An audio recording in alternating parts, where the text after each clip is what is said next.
Hello, and we are back to some Suzerain without us reading all the background lore. We can go into the now. We are into the now.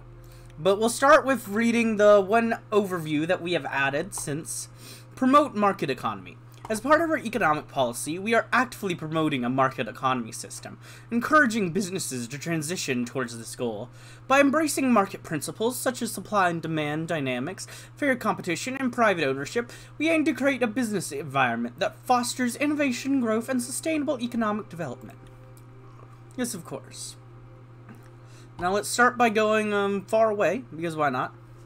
Kingdom of Rhesia. Rhesia congratulates election victory. King Ramus Torres of Rhesia has formally extended warm congratulations to President Anton Rain following his electoral success. In an official address, he praised Swordland's thriving democratic ethos and expressed a keen interest in fortifying bilateral ties under the Rain administration. The king anticipates a future close cooperation and mutual respect between the two nations. Thank you. I'm glad to hear that.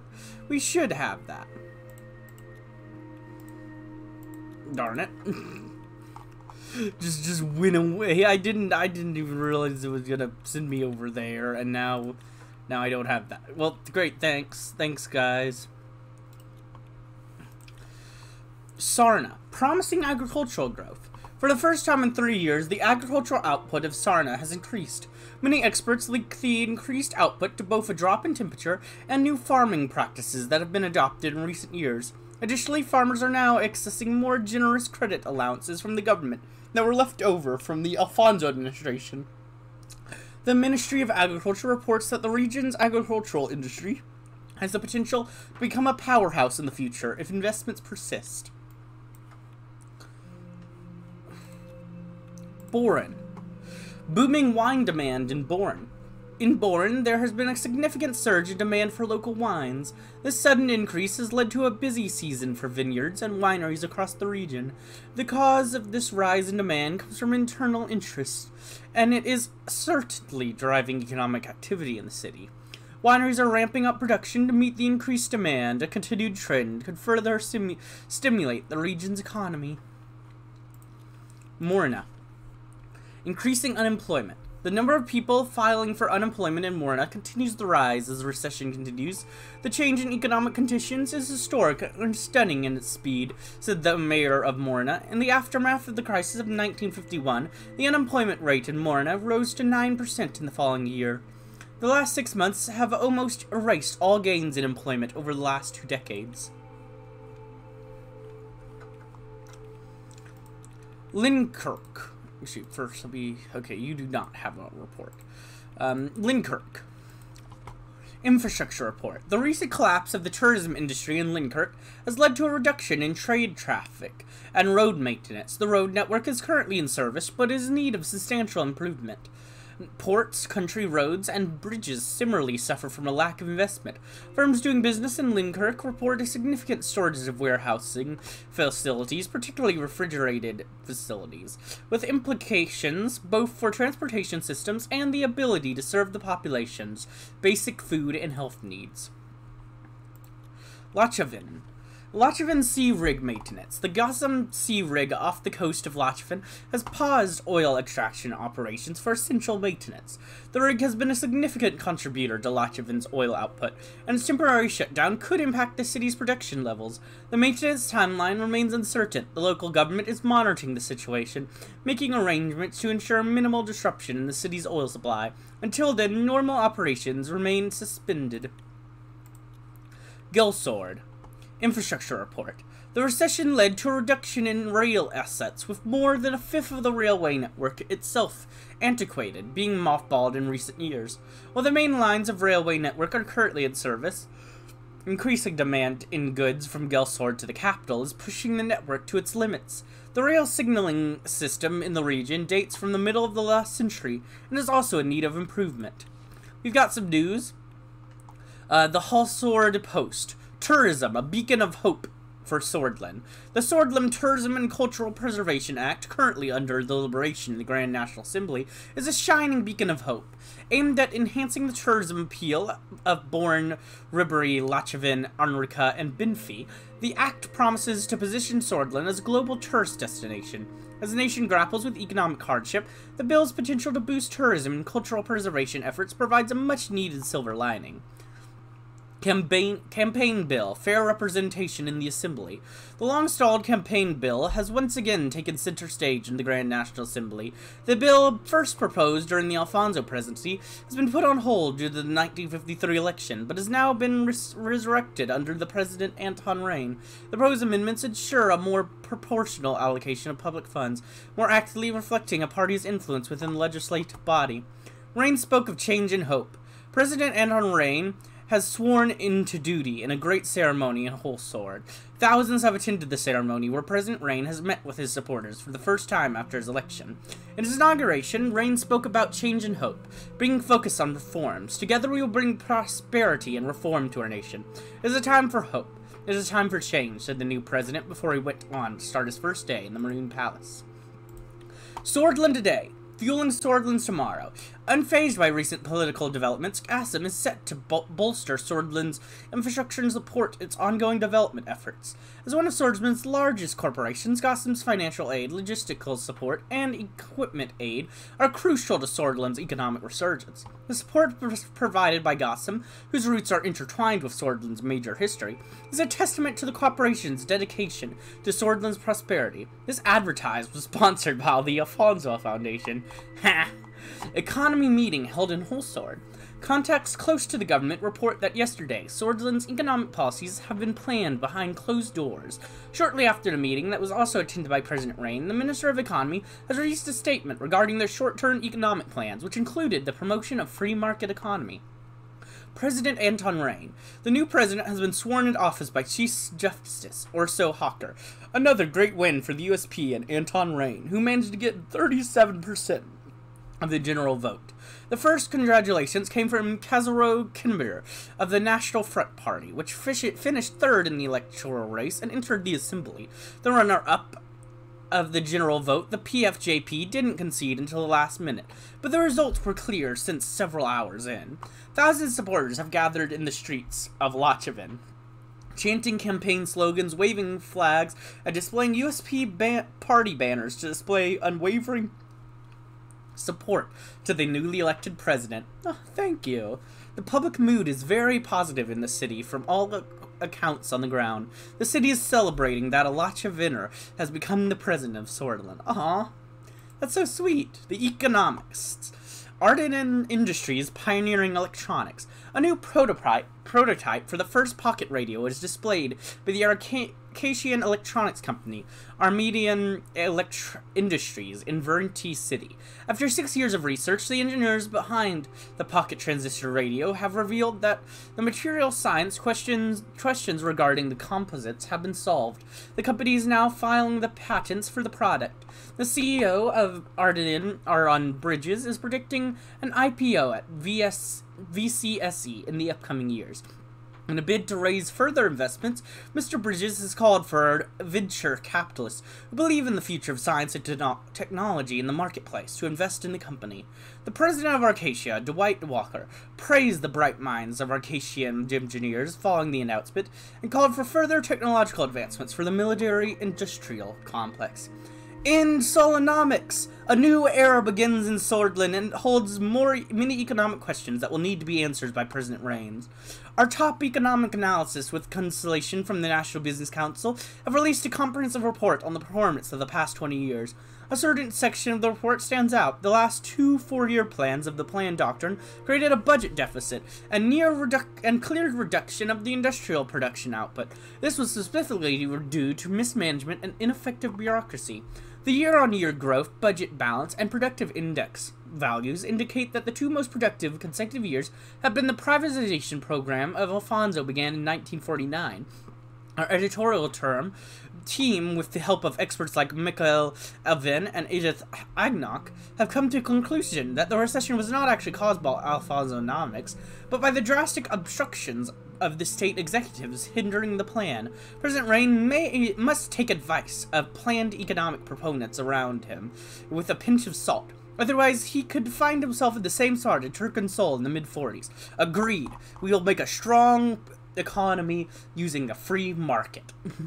Restructure the infrastructure. After the recent successful mega infrastructure projects from the United Cortana and Vagsland, the world is warming up to the idea as a source of growth and employment. But is there any truth to this success? Our investment analysis indicates that the infrastructure investments can be fruitful in the short term, but even more so in the long term, especially if they focus on leaking economic nodes that business logistics depend on. This is, however, the first step. The crux of the matter is diversification of investments, where the government supports employment and growth. It is key to help private businesses with government contracts, tax breaks, and political support in order to create a self-sufficient and dynamic economy. Agreed, we should probably give some tax breaks to the rich. The government role in Swordland should be to integrate to the world economy and reap the benefits of global trade. Economic growth and income inequality in this country won't be fixed otherwise. The Lachin Times. Freezing temperatures recorded. The Meteorological Institute has reported the record low temperature of -28 in the city of Suzerain. A warning for frostbite has been issued in the city of southern Bergia. People are advised not to go out unless they must due to the risk of frostbite. Schools are closed for this period. The new assembly begins duty. President Anton Rain has been elected 4th president of Swordland in 7th Swedish elections. The United Swordland Party has won the election on Sunday with just over 37% of the vote, while Franz Richter, the leader of the People's Freedom and Justice Party, could gain just over 20%. Kazaro Kimonir, the head of the right-wing National Front Party, is in 3rd place with just over 11%. The Communist Party of Swordland and the Workers' Party of Bludia both won just below 10% of the vote, failing to pass the 10% election threshold. The new term begins with opposition PFJP and NFP under the USP government. The unrepresented votes below the threshold resulted in USP taking the 52% of the seats in the Grand National Assembly, giving the lawmaking power. The new seat numbers have been finalized as follows: USP 130, PFJP 70, NFP 40, and Independents 10. And we have the Radical. Alfonso ditches Lotharberg, a sign of discord. Award Alfonso, the once influential political figure and former president, has politically severed ties with the influential Lotharberg group. Ooh, that's interesting. Frustrated by the group's direction, Alfonso, the current chairman of Gotham, is determined to steer his own path. Despite this apparent show of independence, one can't help but view his decision as a demonstration of growing rift within Lotharberg. Alfonso's political failures, including a devastating loss to President Anton Rain in the 1953 elections, and his triggering of the 1951 recession, cast a long shadow over this move. Nationalist violence. A man in his 20s has been beaten with baseball bats in parliamentary-style attack in Arvery. The man claims to have been attacked because of his ethnic background as an Agno-Swedish citizen. He was approached during a walk at the park by a group of right-wing extremists who are suspected of being regulars at the local National Front Party office. The group inflicted injuries to the legs and arms, police said. The man was brought to the hospital after making his way to a nearby property. The police service of Arvery said it was a brutal attack for which there is no justification. There's no place for attacks such as this in our society, said Eric Neal, mayor of Arvery, and called for unity and urged restraint from the populace. Another USP president? How many times will people fall for the same trap? We've seen this before with Colonel Sol, who supposedly saved the country and brought stability in times of chaos. His stability, however, meant a life of oppression. Any opposing voices were silenced, and many were prosecuted. Next was Alfonso, who was elected as the liberal reformer to bring change to USP at Swordland. Seeing his unfortunate inability, his own cabinet resigned. As the third USP candidate becomes president, it's high time to realize the real change won't come from their party. No, it will. I will make the change that is needed. Don't worry about it. Whew, just over halfway through the episode, and we're gonna start with the things. Man, this is gonna be a long series. I'm just gonna warn ya, this is gonna be a long one. Peter Victor arrived a couple of minutes early and sat across from me. He was struggling to hold back a smile. We did it, Anton, we won, finally! All those years with our noses to the grindstone paid off. Peter's eyes sparkled. The strain of the past months had put a damper on his usual rakish charm, but today he was looking and acting more like his old self. He loosened his tie and undid the top 2 buttons of his shirt. Click, click. Enjoying the new secretary I picked out for you? Thought you'd appreciate her, gorgeous set of talents. It's a shame the rest of your staff aren't as easy on the eyes. Dude, I'm married. I mean, my character is married. He gestured to the slight pouch that protruded over his waistband. But hey, back in university, did you ever imagine we would be sitting here in the Maroon Palace? We have to celebrate this great victory.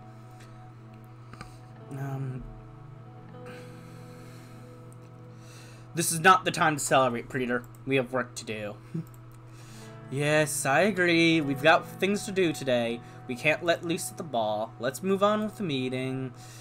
We'll be talking about our political strategy for this term. Lucien and I had a meeting with the party and the reformists. We mostly see eye to eye, but I want to know what you think. Great. Let's get this over. Let's go over this when Lucien arrives. The door swung open.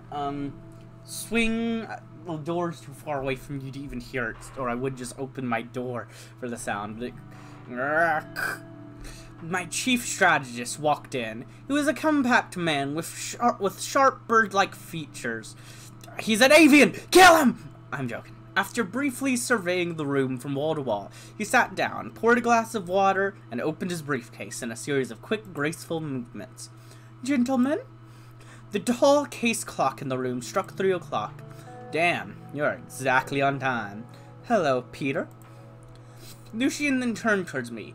He very slightly bowed his head. Ah, glad to see you, Lucien. It is a privilege to be here, sir. Lucien spoke in soft, clipped tones that immediately drew your attention towards what he had to say. Peter and I waited for him to proceed. Let's start by evaluating our current situation. The majority of the Swedish people demand change. They are more concerned about the economy than the Constitution, but they blame the system for their problems. People are losing their trust in our democracy. Why do you think radicals like Bernard Circus are becoming more popular? Everyone is expecting us to bring the change the last government did not. Franz Richter, leader of the reformists, believes that true change can only be accomplished by transferring some of our powers to the Assembly. I'll move into the details of our demands shortly. I agree with the reformists. Our responsibility is to democratize our broken system. That's exactly what we campaigned for, a true change that will move the country forward. We will need many allies against the old guard in the government. Mr. Richter managed to persuade many members of the Assembly to give their support for drafting a new constitution. Reformist politicians are quickly increasing in number. While the reformist wing inside our party is still a minority, they could have a tripartisan majority in the Assembly, especially if they unite under Franz Richter. Aren't wrong to agree. We should change. Mr. Richter could be a potential ally. Party must fall in line. True. If our party fractures, the opposition that will benefit. The reformist demands are clear. They want to limit the president's veto powers, ensure the Supreme Court is independent, and take away the court's rights to vote on constitutional amendments. Honestly? Yeah, I love all those things. Those sound great. I support the reformists. We need a proper balance of power in this country. I agree. We can't ignore the winds of change after all. The old guard will do its best to preserve the Constitution.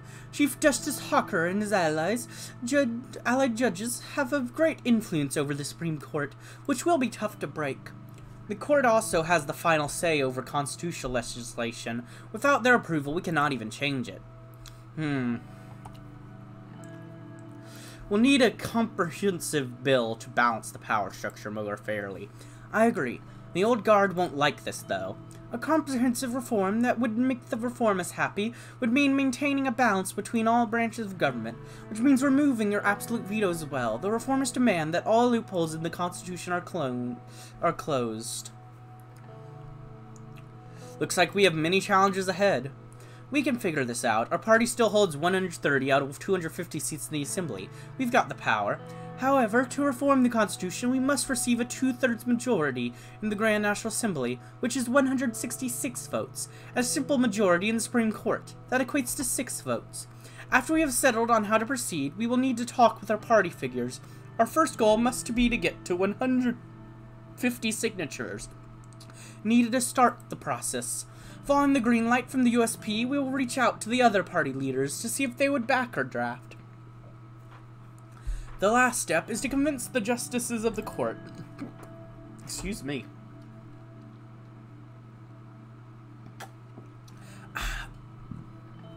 The entire process will take a long time, but we must start working with the Reform Committee to evaluate all possibilities for a new constitution as soon as possible. We will write a more democratic constitution with the reformists. That's what we've been preparing for internally. Don't forget the promise is what we got us elected. The key thing here will be strengthening the power of the Assembly, which we already lead with a majority. Peter nodded in agreement. Yes, the divisions of power need to be rebalanced for a better swordland. According to the initial draft we made with the reformists, there are 2 changes to the Constitution that are not open for discussion. Lucien opened his dossier. First, the Supreme Court will no longer vote on constitutional amendments. Second, the President's absolute veto will be taken away. This can be replaced with a limited veto system by fixing the current loopholes. I have no problems with these clauses. Let's work with the reformists. Yes, sir. Lucien nodded. We will form a reform committee together with all parties and start reaching out to all the stakeholders in the Assembly and the court for a new constitution. By later in the year, we should have an idea of the reform contents and what the other parties want. Lucien took notes. Another important point, we must be aware of the Lothenberg group. The oligarchs convene under the organization to influence economic policies. Conrath led it for a long time before falling ill. The new leader is Mr. Walter Tusk. According to the reports, some members of the National Business Council are in their pockets. Tusk and the group will surely try to bribe us in exchange for special economic protections. I will enter a dialogue with them eventually. We need to be diplomatic. Wise approach. It's good to understand and see if we can reach a middle ground. Lucien looked at Peter. As far as I know, Marcel Coranti has some strong ties to this group. His influence could definitely be asset for us, but I'm sure he'll want something in return.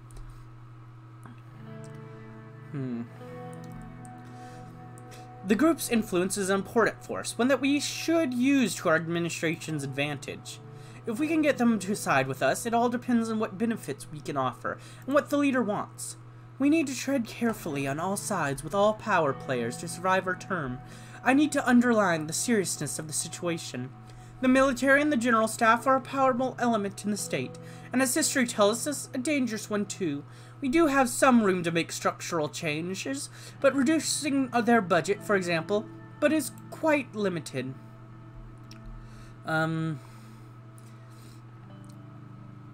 The military has been nothing but a burden on our society. We should do something drastic, like cutting their funding. That is possible, but we cannot be sure that there will be a strong negative reaction. If we push the military too far, it could cause real trouble. Defense Minister Isaac Lancy is more loyal to us compared to General Kruger, a fact that obviously can change with our actions. Either way, I see a political rift between the two, since they are clearly of different minds.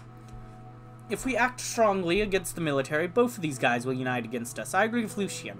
We need to tread carefully here. Lucien looked at his watch. Well then, gentlemen, precisely 30 minutes. This concludes our political briefing for today. Our next meeting will be about our media strategy. Talk to you soon, sir. I will keep in touch. See you both at the next meeting. Lucien and Peter bid their farewells and left. A mysterious amount of smoke was rising far away on the horizon.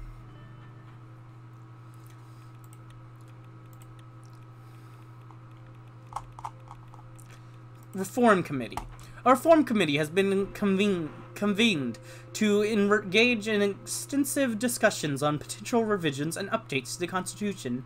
This inclusive dialogue involves representatives from all political parties within the government, providing an opportunity for comprehensive constitutional review and reform.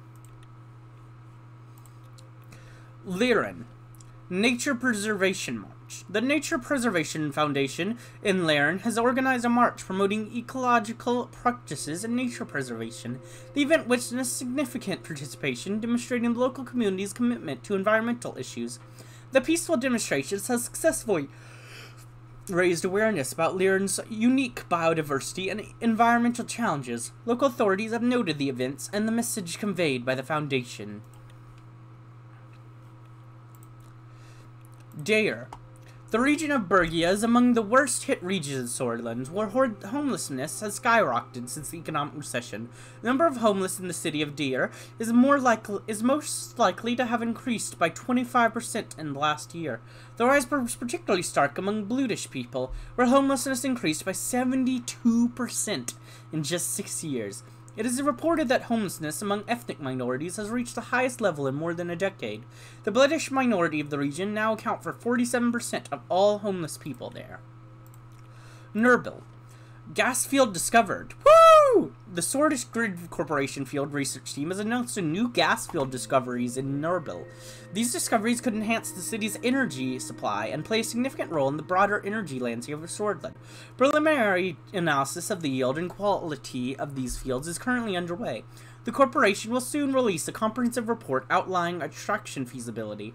The economic implications of these findings, particularly regarding potential growth and job creation in the region, are noteworthy. Alright, then we got some news. The Whole Sword Post. Fire strikes Whole Sword State University Archive. A sudden fire broke out in the archives of Whole Sword State University, engulfing a significant part of the academic administration building. It was put out by local firefighters after burning for 8 hours. Geez, she really let it burn. And ravaging through the historic library, which housed many priceless documents. Reporters on the scene have relayed that the events occurred in the evening, with multiple staff of the facility being transported to the hospital with severe burns, but no deaths occurred. The rector, Sander Nevik, immediately commented that the incident has damaged several academic works and employee records. We might have lost the road, or we might have lost Mercopa. We won't know until the day when we can enter the facility to evaluate. A committee for reform. Speaker Gloria Tori said the committee, which includes all 3 political parties of the Assembly, has been formed for the preparation of potential changes to the Constitution. The committee has been asked to submit a comprehensive report to find a solution for the current problematic state of affairs in the government institutions. Tori said USP wants to appeal to the people of Swordland to help it maintaining stability and order in the state. The duties of the committee regarding its actual topics or its members have not been clarified. Economics. Alfonso abandons Lothenburg's exclusive conclave. In a stunning development, former president and current chairman of Gotham, Elward Alfonso, has announced his departure from the exclusive Lothenburg group. His decision has been fueled by growing disillusionment with the interests of this secretive organization. Alfonso has been quoted saying he's intent on charting his own course away from Lothenburg. However, this abrupt exit from the group only a few years after his defeat in the 1953 elections marks another political setback for the man who led Swordland into the deepest recession back in 1951. Swordish National League starts season. Oh yeah, let's go! As the Swordish National League prepares to kick off its 1954 to 55 season, the excitement, anticipation surrounding the league is greater than ever before. Football, once a minor pastime in Swordland, has steadily grown in popularity over the past decade, with the National League emerging as the premier platform to the country's top teams to showcase their skills and compete for the coveted championship title. FC Gelsword's last season champions return with a core of experienced veterans, including star striker Håkon Berner, who holds the top scorer title of the league since 1952. Meanwhile, the FC Anrika have managed to add several new players to their lineup after new investments coming in to the club, and is looking to bounce back after a disappointing season and reclaim their spots as the contenders for the championship. While it's impossible to predict whether FC Gelsword will finally be bested this season, one thing is certain: the Swordish National League is slowly cementing itself as a force in the world of football, and the 1954 to 55 season is sure to be a testament of the league's growing prestige and popularity. Support in Assembly grows for campaign finance bill. Let's go!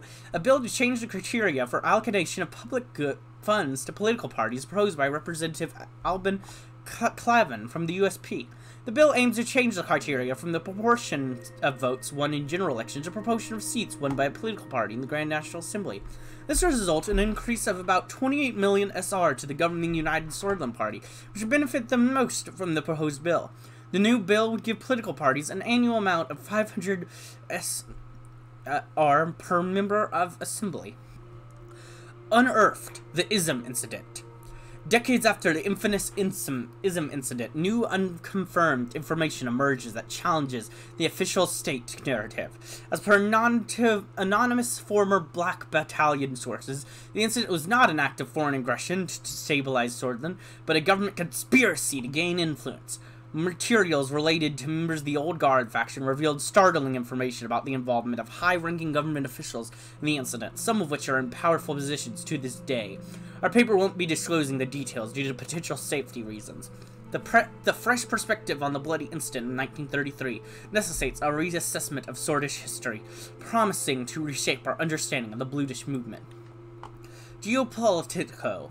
Rizia lays claim to offshore gas fields. Prices fluctuate in Mercopa. In a surprising move, the Kingdom of Rizia has officially laid claim to the newly discovered Arius offshore gas field near the Grand Duchy of Pales, putting immense pressure on the small nation. This move has caused energy gas prices to fluctuate significantly across the Mercopa continent, affecting local economies.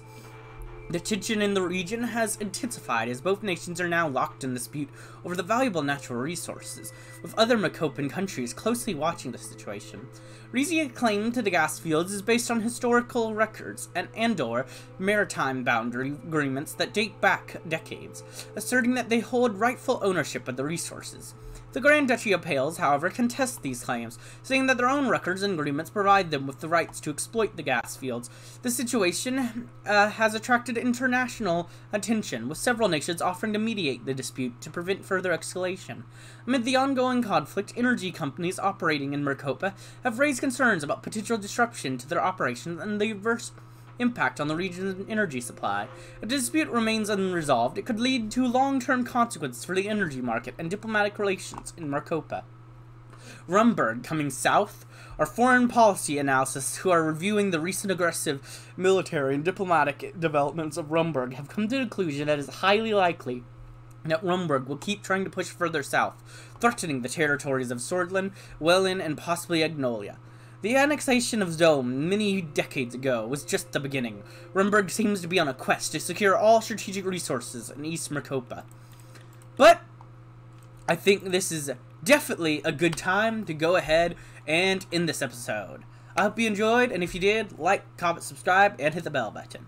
And as always, peace.